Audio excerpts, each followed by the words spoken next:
Never thought I was going to do a When I'm Not Podcasting talking about Sean Penn, the actor who has won 2 Academy Awards.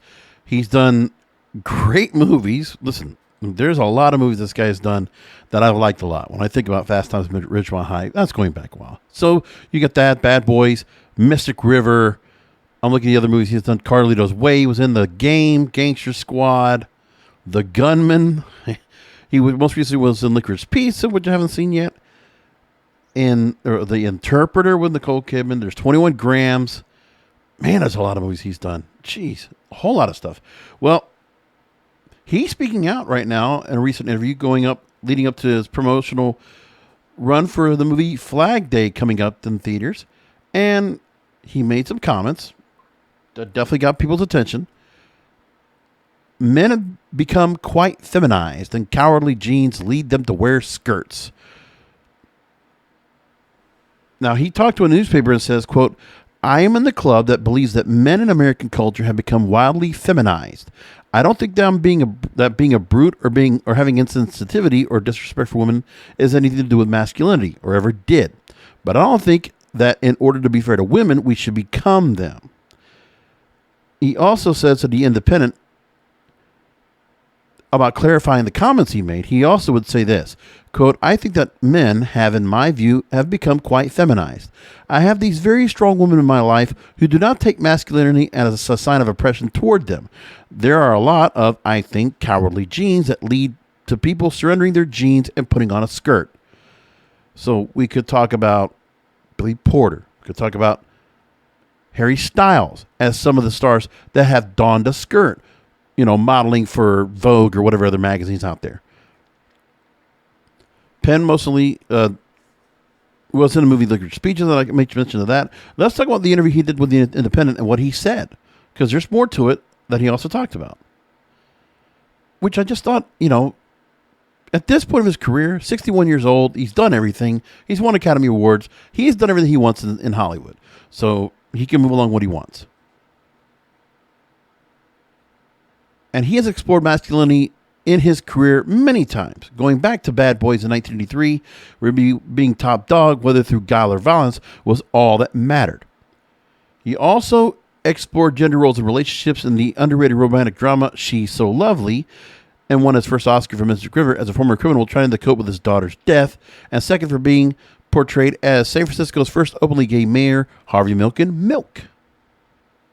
Now, there are some things that are controversial with Sean Penn you could talk about, like the fact he likes to talk to dictators for whatever reason. He's scored interviews with figures like Hugo Chavez, Raul Castro, Joaquin Guzman Loera, leader of the Sonora Cartel, or best known El Chapo. And the running thread is an attempt to support what he believes to be the common man. I'm not sure what that's all about, but, he's done it, okay? And there's not a lot of journalists that can say they've done that, which I got to give a little bit of credit for that. Not necessarily with him talking to folks like the Castros, because I'm, Cuban American, and I know what, someone like him did to my parents and to my family and to all those people that are there still now, today, which is a travesty, and it's just deplorable altogether. But that's another story. Also, we didn't know about the fact that he took a small boat and a photographer to New Orleans to try to rescue children after Hurricane Katrina. And that the boat started leaking. He had to abandon his rescue attempts before it even began. So, he obviously likes to be out there and push himself out there in front of things. So I'm like, okay, I get it. Interesting. And it's really amazing how he talks about toxic masculinity here. And because not many people are going to talk about it. It's not something that really gets pushed out there. I know on this program I talk about various dating trends like negging or other things, and that's been going on, but we haven't heard much more about it. Now, there still are things that are talked about and continue to be talked about. Like New York Times actually talked about it. Let me see, there's going to be a paywall once I open the story. This isn't your old toxic masculinity. It's taken an insidious new form. So there's more attacks on masculine men or men being alpha males. So story in here, Alex McElroy, who wrote the novel The Atmospherians, and he talks about this and says that toxic masculinity is now a new phrase. He calls it, what does he call it? Petulant, vulnerability is what he wants to call it now. So he is a non-binary trans person, and he says expressing his true gender identity did not immediately fix his relationship with vulnerability. So now he talks about how more men now these days are embracing vulnerability. So let's talk about that part. Because he says he wants to go ahead and call it petulant vulnerability. But in the story, he tags a Vice.com article that talks about this well. About the idea of the movement to reprogram masculinity. And it's defined as the narrow, bullying form of manhood that glorifies sexual conquest, violence, and the subjugation of others, which is why it was really something that was brought on from the Me Too movement. And there are other things that are being brought up that bring that whole idea.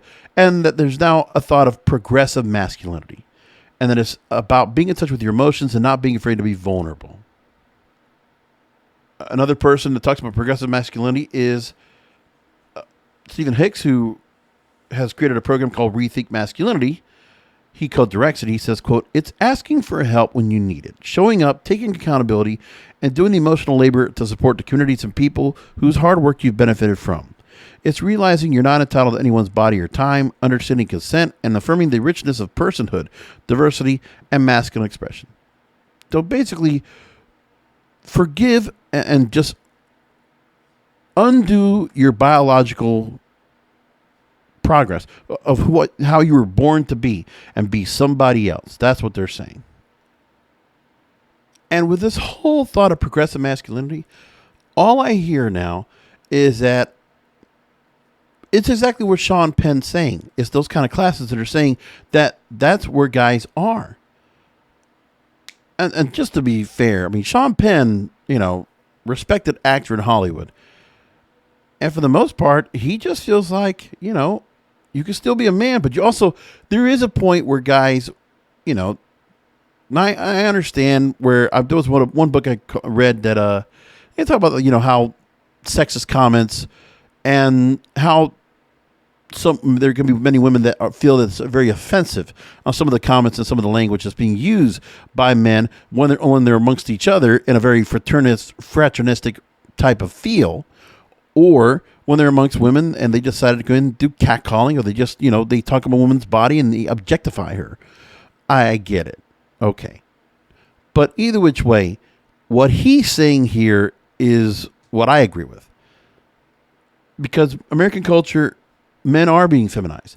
Look, there's a lot of guys that are still guys, but you can absolutely see, like when I go to the mall or I go out, shopping, whatever, or I go out and hanging out and there's some big, public areas, and I'll see some of the guys now, younger, they dress a little more feminine, the hair, the tattoos, the earrings, the way they put themselves together, and looking a little more dressed like how a girl would dress. It's not where the guy is, the guy is not homosexual and he's not, going trans. He still is a guy. He enjoys the company of women, or maybe he's bisexual, but you're just seeing that it's something that guys are expected to be much more now than ever.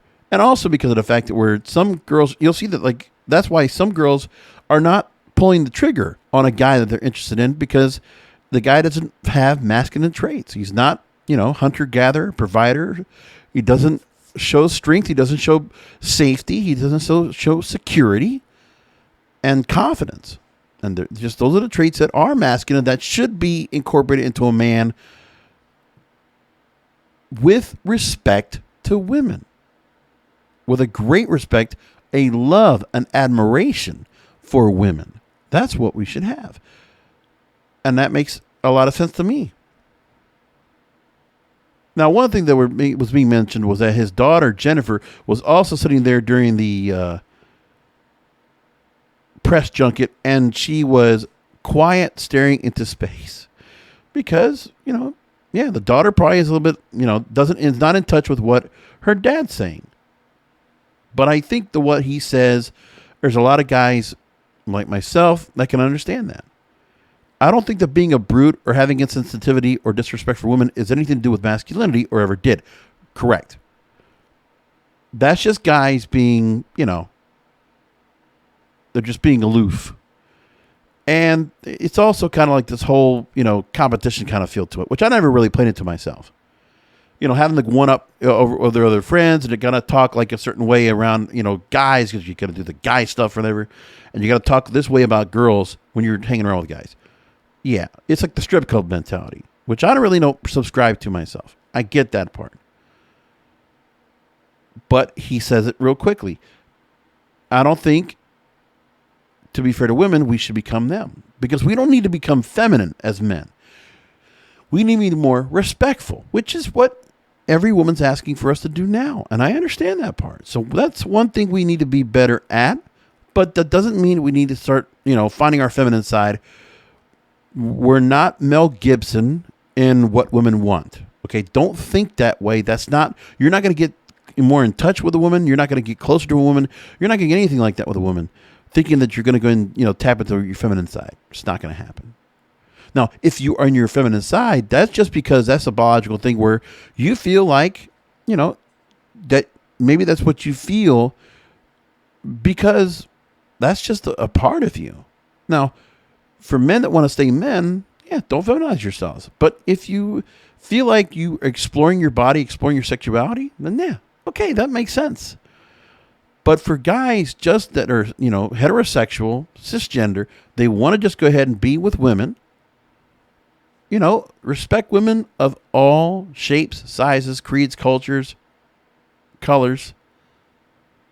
And, in this day and age, you need to be very careful about what you do because you want to make sure if you're deciding to fraternize or you're going to do anything carnal with a woman, you want to make sure she's consented to it and that she's totally into having sex with you or doing anything playful with you. That's what you got to do.